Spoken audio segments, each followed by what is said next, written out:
Hey folks, welcome back to the Portable Gamer. Welcome back to American Truck Simulator. And welcome to, we're just outside of Salem. Yeah, I want to say we're just outside of Salem. So we were, let me see, we were in Eugene and there were no jobs going out of Eugene for our trailers. So I deadheaded up to Salem because I saw there were jobs up here. I picked a job and then the pickup point was about 100 miles. 100 miles out of Salem, back in a little logging area. So I went ahead and I deadheaded to Salem, and then I guess I deadheaded to here. I don't know if that would technically be deadheading if you're going to pick up. Maybe. I don't know. Terminology, yo. So we're in another little logging area. Now this one didn't take nearly as long to get into as the other one did, the one that we were in the other day.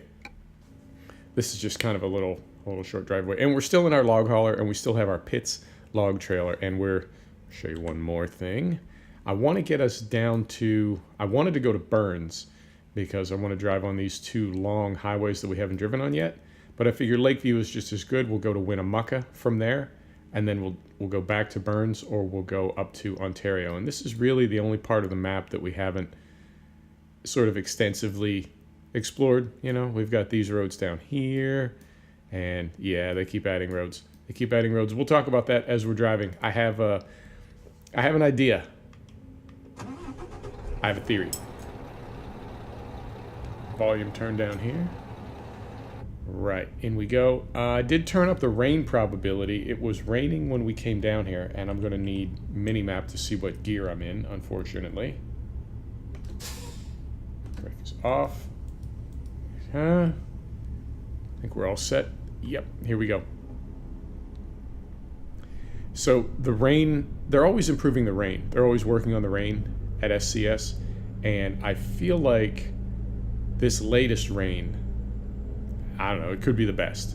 Now, it does beat up my frame rate a little bit, which I'm not, you're never going to be happy about that. But life's always a trade-off. And when it comes to FPS and goodies in a game, as far as graphical goodies in a game, they're always going to hurt your FPS a little bit. So the rain, I think, whoa, easy player.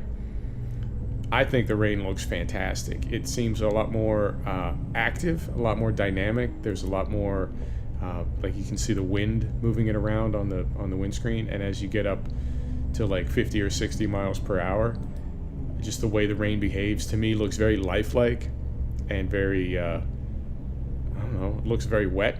It's very wet rain from the standpoint of water, I guess. I don't know, but it looks really, really good. So I did turn up the rain probability. Plus, we're in Oregon, and it does rain up here. Obviously, a lot more than it rains in a place like Las Vegas. But I figured we'll tweak that a little bit. Now, I don't know if that is. I assume that can be coded in, that different places would have different amounts of rain relative to one another in the map, right? So you can adjust the overall rain probability. But obviously it's going to be more likely to rain in a place like Oregon than it is in Arizona or wherever. So it's I hope it rains again on this trip, because it's a good look. I was really pleased with it. And we drive a lot at night. We don't drive a lot in the rain. So crank that up a little bit. I think it's been a while since I've been doing this. It's been a year since I've been doing this. And I forget sometimes that there are things that I did. There are things that I did intentionally, and I just forget. So I'm wondering if maybe I didn't back the rain probability down early days on the channel, so there would be less trips in the rain. So I don't know. We'll crank it back up. Whatever. We'll do whatever we want. It's this is our sim world we get to play around in. So I checked this morning on Steam, still no release date on Washington, but what I was going to say earlier when I was looking at those roads is I feel like every patch they are adding more areas. I feel like, I don't want to say I can't get caught up or anything. It's not that severe, but I do feel like they're adding, I know they're adding new roads, because they very often in the patch notes they will say that they've added a new road here, a new road there. But it's really cool to look at ATS, to look at the ATS map zoomed all the way out and think back to when it was just California and Arizona, was it not? when it was released. Yeah, I think it was just California and Arizona, and then the New Mexico DLC dropped soon after. Or it was California and Nevada? I can't remember, but the area was not that. I mean, geographically, that's a pretty big area. But then, when you do the 15:1 compression and you think how much we play these sims, you know, it doesn't take too long. It doesn't take too long to explore that whole area. So from a, you know, gaming perspective, is that what I'm trying to say? What's his name again? From a geographical perspective, it's really not that big a chunk of the United States, but in terms of hours of gameplay, it goes by pretty quick. And then they started adding DLC, and they've added in some roads, and now when I look at the map, I think, yeah, this is getting proper. And pretty soon we will have, once we get the Washington DLC, we will have at least the Western United States from like border to border, and that's pretty cool. I like that. It's hard to, I don't want to say it's hard to be patient, but that long time, you know, you got to have long time. I think it's too easy in our culture to have short time, near time, and to forget that there is long time, and to see a game and say like, oh, well, you know, forget it. This doesn't have a lot of content. Ah, yes, but it will. It will. Just, you know, give it time. And I don't know, perhaps the hesitation for us to do that is because we've been taken advantage of. We've all been taken advantage of by people that say, just wait, just be patient, and then nothing ever happens. You think, man, I waited for nothing. But those buffalo, oh no, they're little statues. Very cool. But it's fun for me. It's weird for me to look at how big the map is getting now and think, when I first saw it, I was a little, well, when I first saw it, I was just blown away. Oh yeah, American trucks. And then probably a couple weeks later, it's like, all right. Is there anything else? There's not a ton of variety in there, but they've added it. They've added it in time. And I think about things like the Volvo that just got added a few months ago. That was free, was it not? Yeah, that was just added as a base game truck. So it's not all DLC. It's not all a money grab. And I do think SCS has a fair model. You know, when I look at something like, well, the thing about DLC is, that's all fair. Because if you don't want it, just don't buy it. You know? And I know on the ATS side with Pro Mods will not work without some DLC. Is that correct?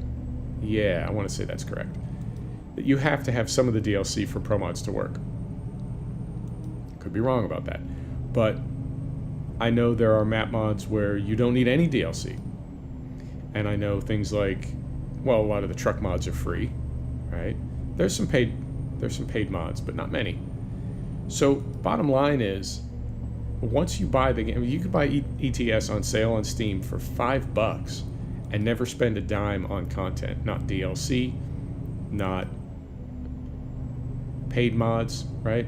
So you can get that game and build yourself a massive map and have hours and hours of gameplay for $5, you know?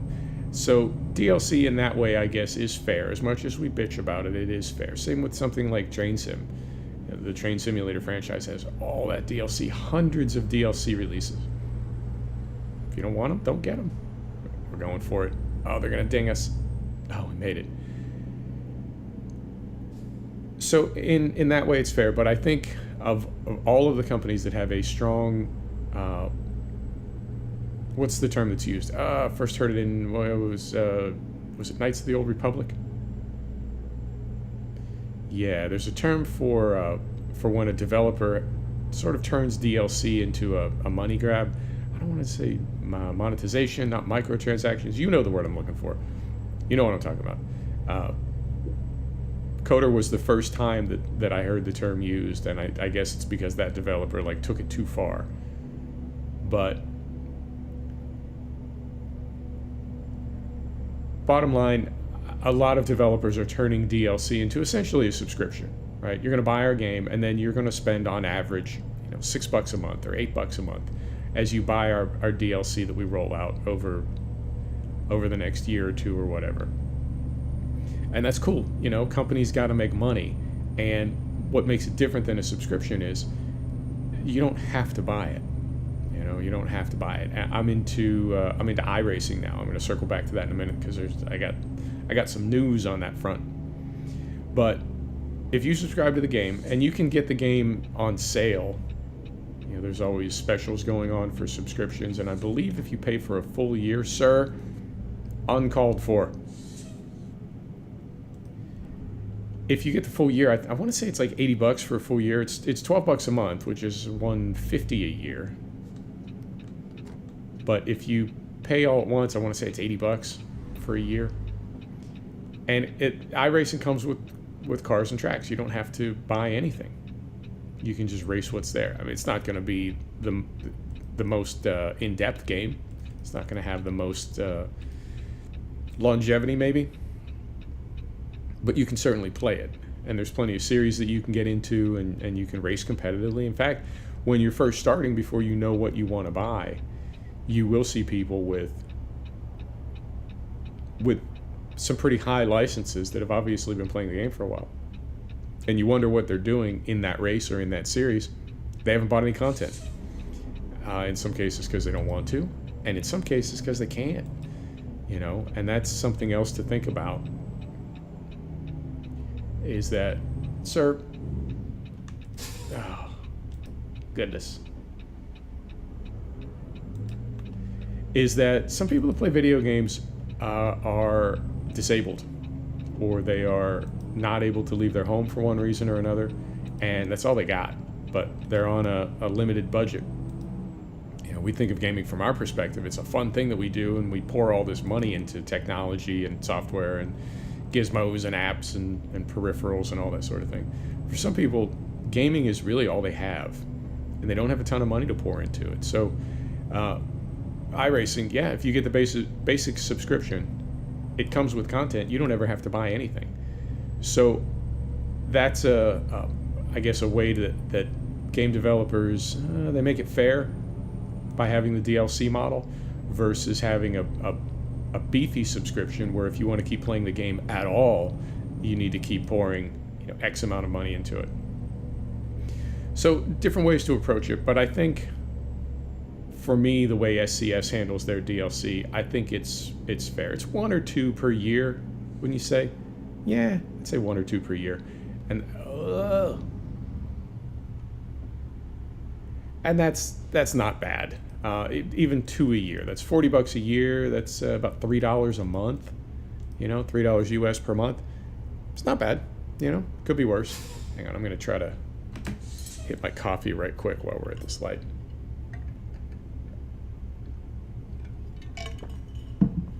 Oh, fantastic. Just what I needed. So, what was I know there was I know there was a reason I started talking about that, but I can't remember why. Oh, what are you gonna do? We're just driving a truck.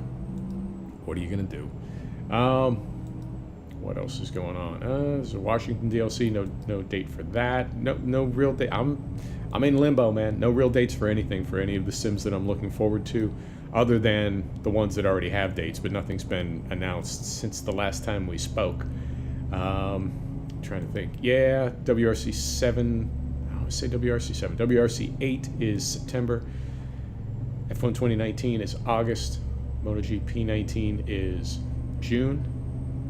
Assetto Corsa Competizione is any day now. No, I take that back. It's May 30th, I think, end of May. Really looking forward to that. There's rumors that Assetto Corsa Competizione is really going to focus on multiplayer, almost to the level of iRacing, and that they're looking to take a chunk out of iRacing's GT3 category, which is pretty thin at the moment. They give a lot of love to GTE cars. They give a lot of love to open wheel. They give a lot of love to NASCAR and stock cars, obviously. V8 supercars.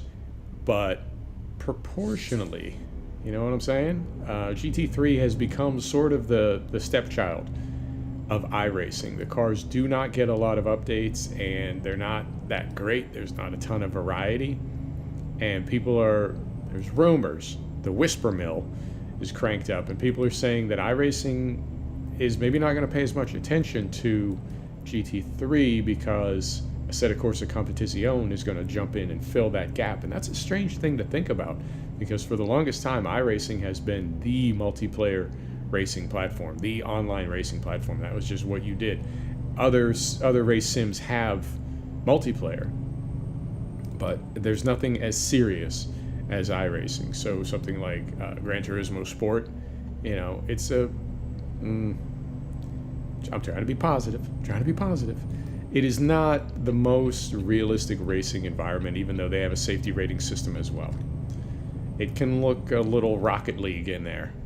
So iRacing was it. It really was for serious multiplayer. And apparently Kunos is going to take a swing at it. Good for them, man. But because it's going to be the Blancpain series, which is GT3 only, they can put their entire focus on that. They don't need to worry about open wheel. They don't need to worry about dirt track, rallycross, nothing. They can put 100% of their focus onto GT3. Now that cuts both ways, because the Blancpain circuit is not that extensive. Like, the calendar does not have a ton of tracks on it. But they are going to have, it looks like, some decent variety. They've already got the Bentley and the Lamborghini, which iRacing does not have. And then the Ferrari is in there already. The M8 is in there. What else? What was the car that was the Hurricane was the car that started it. There have been like 5 of the roadmap releases for early access. I'm trying to think of the cars off the top of my head. The GTR is in there, which is not in iRacing. So the physics are good. The graphics are amazing. The cars are, there's a greater variety of cars than are available in iRacing, and there are tracks that are available in Assetto Corsa Competizione, or will be, that are not available in iRacing. So I'm curious. I don't know if Kunos is doing that intentionally. I don't know if it's just working out that way, and I'm really curious if their multiplayer platform can be as good as iRacing. Now, to be fair, iRacing's app, their actual client, is pretty buggy, and it's still in beta. They typically recommend, or at least Reddit typically recommends, that you use the actual website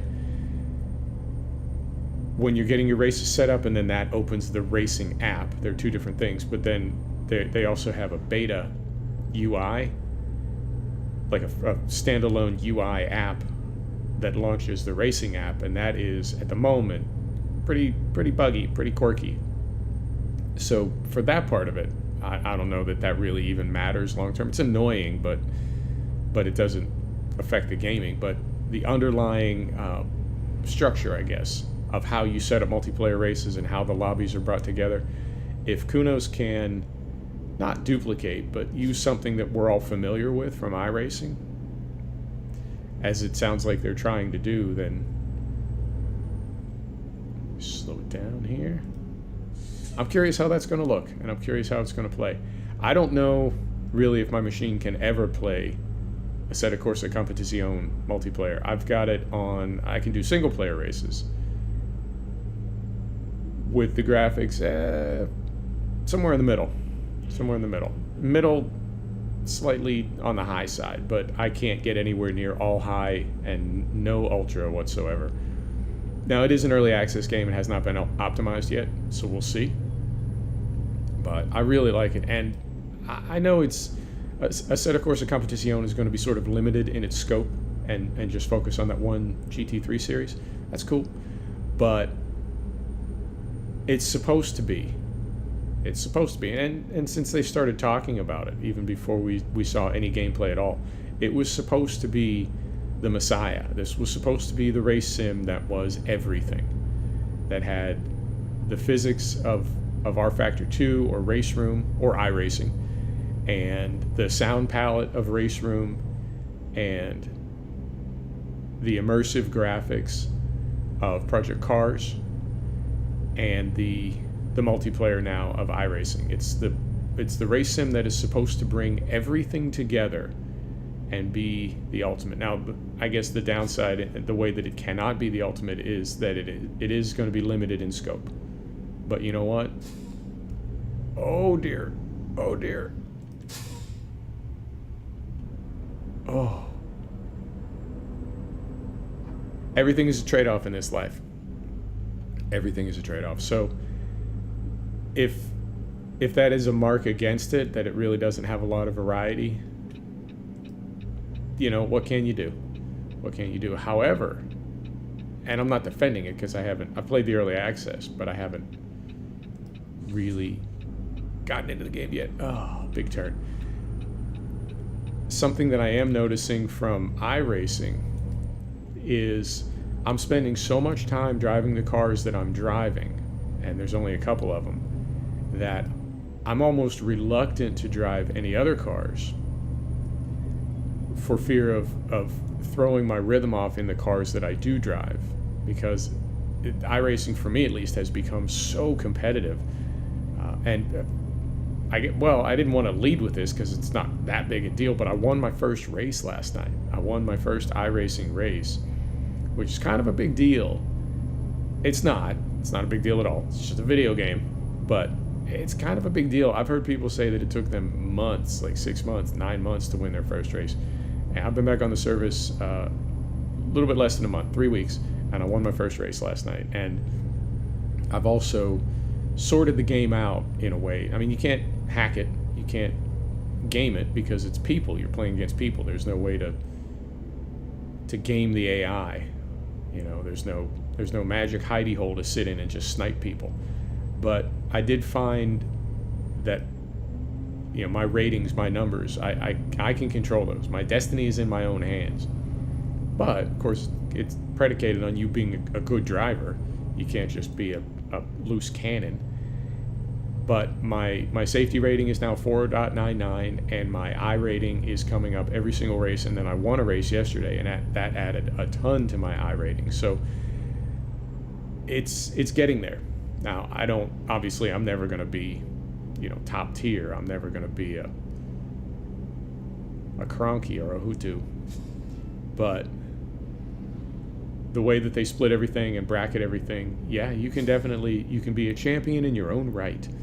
And so I think in the lower splits, maybe I'll win a series, and that would be super, super cool. But moment, please.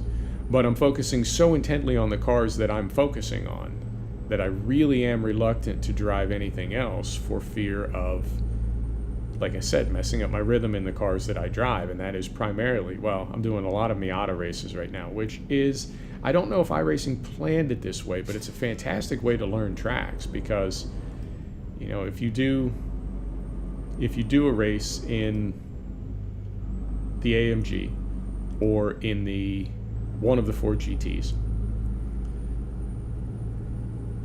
the pavement goes by pretty fast, I have to say. And then you get in the Miata for another race, and it's almost like slow-mo, like analysis mode. You can see everything so much more clearly.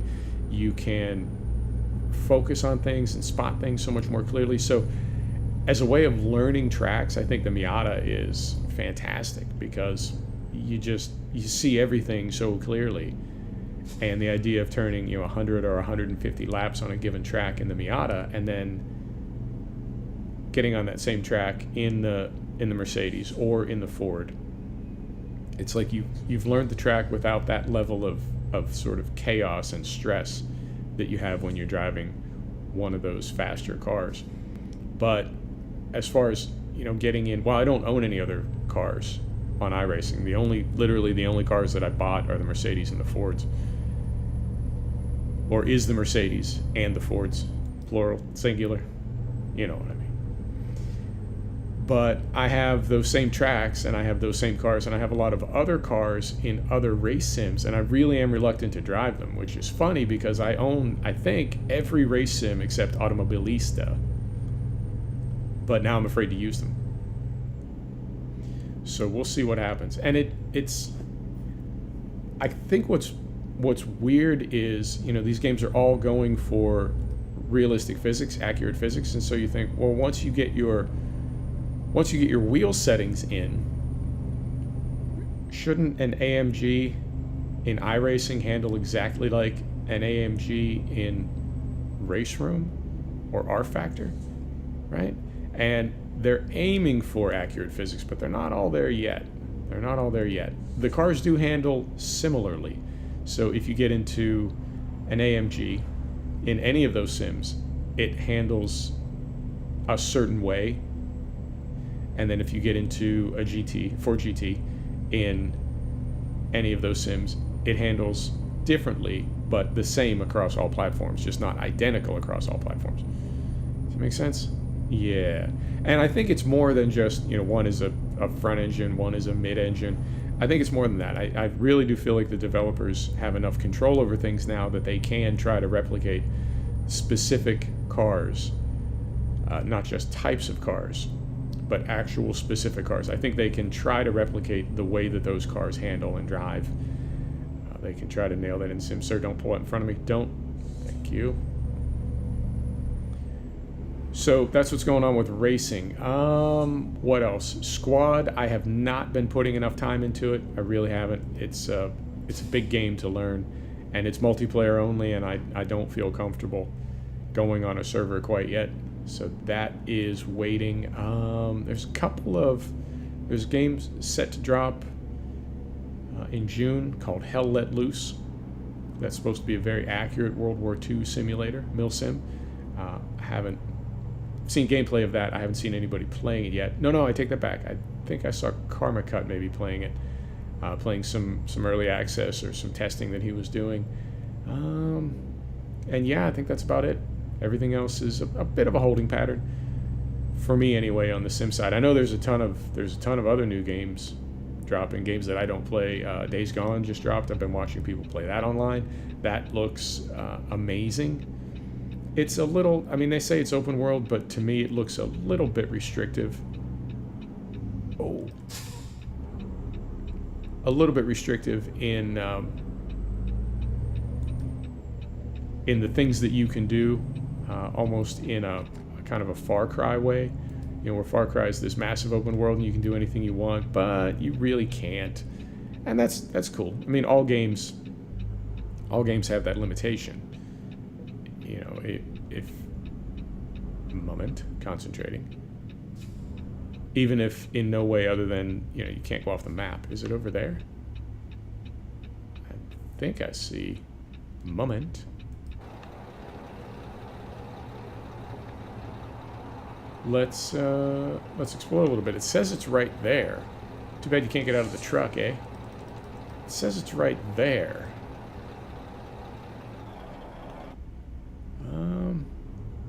How do we get right there? No. I don't... We're gonna go third person until we sort this out. You can't get through there. Let's do this. Let's back up. Let's back it up.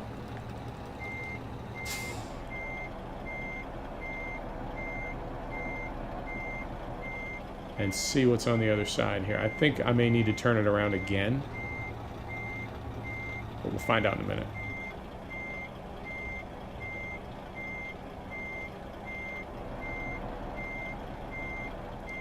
Right, so if we look in front of us now.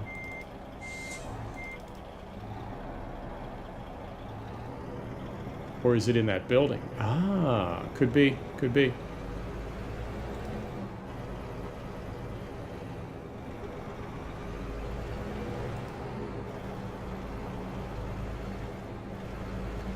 And I imagine if it is over here, they're going to want us to back in.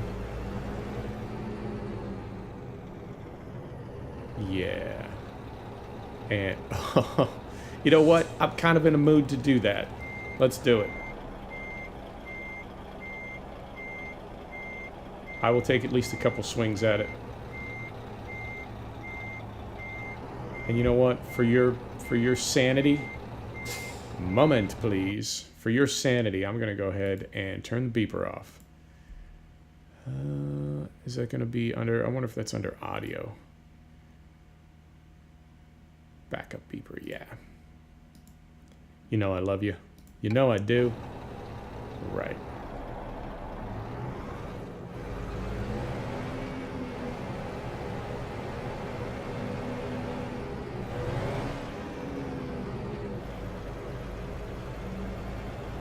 So. And I might be kind of quiet as we do this.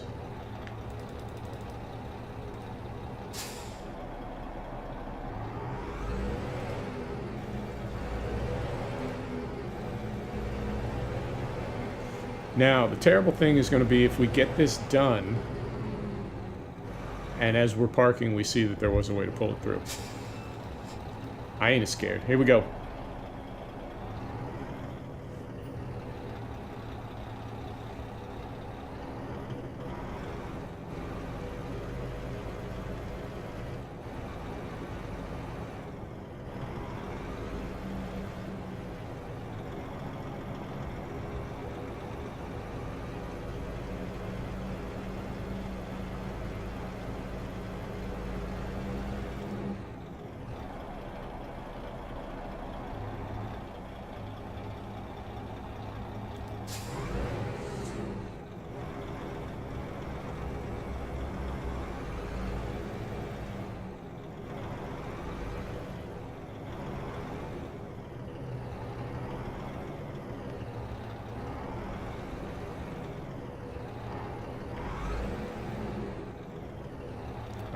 I'm gonna need to straighten it out. Oh, I hope I don't get stuck in here.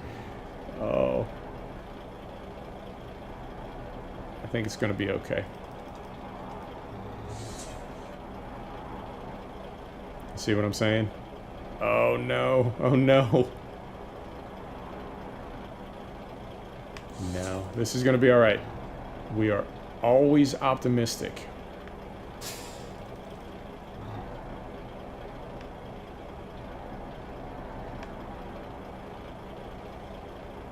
Nope. Oh, this is tricky. This is tricky. I don't want to hit this pile of wood. Okay, so here's what we need to do. We need to come out a little bit. And then get it over. Over, I tell you. Don't hit the fence. Yes.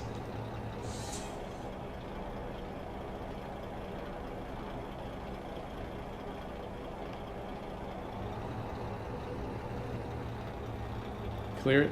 Clear it. Oh, barely. Okay.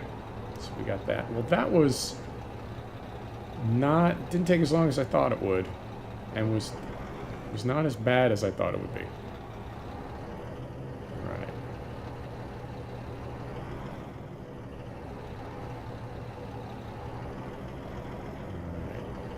Got it. Okay. Okay. Could have been worse. Fantastic. Put her in neutral. Set the brake. Engine off. Let's see how we did. On time. No damage. No tickets. No contact. Ooh. Yeah, level 35 is going to take a minute, folks. Thanks for stopping back to check out The Portable Gamer. Thanks for joining us for another episode of American Truck Simulator. And we'll see you next time. Take care now.